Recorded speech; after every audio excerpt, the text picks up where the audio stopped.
En la película Pi, El orden y el caos de Darren Aronofsky, se presenta al matemático ficticio Max Cohen que busca patrones en los dígitos del número pi. Entonces, ¿hay patrones en la secuencia de dígitos del número pi? Bueno, una forma sencilla de ver una representación de la distribución de los dígitos de pi es a través de un histograma de frecuencias, como los que se usan en estadística, y aquí podemos ver que los primeros 200.000 dígitos de pi se distribuyen uniformemente, es decir, no hay diferencia entre qué tantos hay de unos y qué tantos hay de otros, todos más o menos tienen la misma cantidad, del 0 al 9.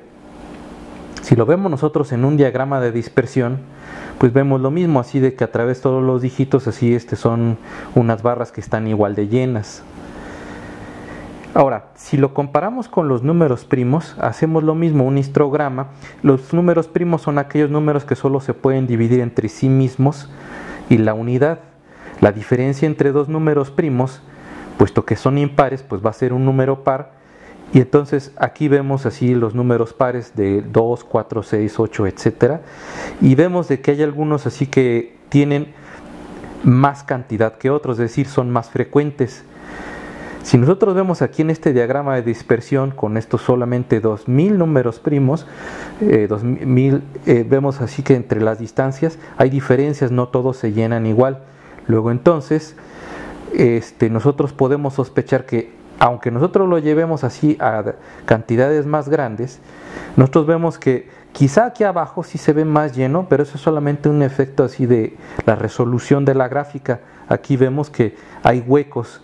Entonces eso nos dice que hay patrones en los números primos y de allí que viene, por ejemplo, el teorema de los números primos o la hipótesis de Riemann, que quien la resuelva pues tiene el premio del milenio o uno de ellos por $1.000.000 y quien guste puede consultarlo aquí cuáles son las bases para ese premio.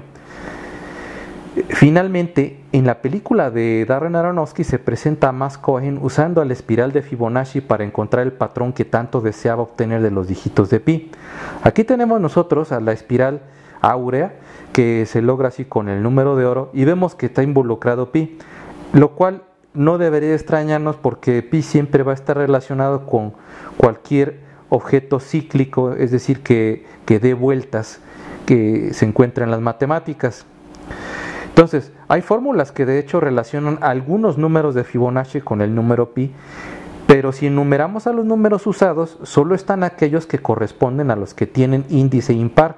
Entonces aquí tenemos una fórmula para pi que usa la suma de fracciones de arco tangente y nosotros aquí hacemos una lista de los números de Fibonacci del enésimo y del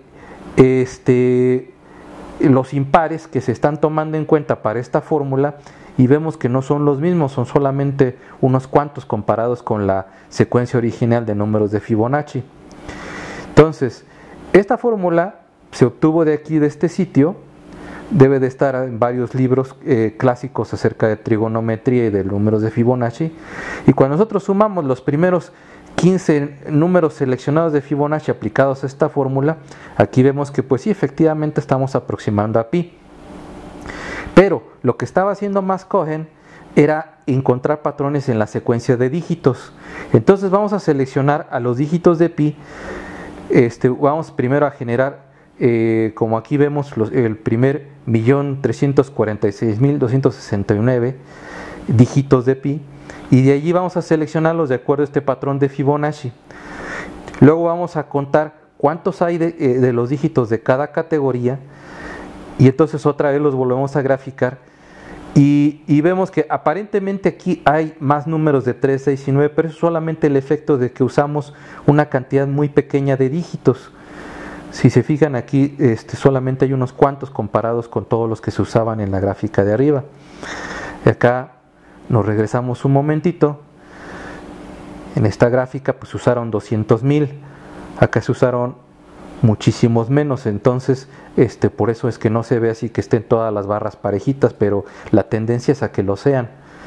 Entonces, la conclusión no es para desanimar a quienes ven a las matemáticas como algo fascinante, sino al contrario, aquí se abre una invitación a tener una idea de cómo se hacen las matemáticas ya cuando se trabajan con rigor científico, como lo pedía Saul Robson, el mentor del protagonista, a su discípulo, Max Cohen. Muchas gracias.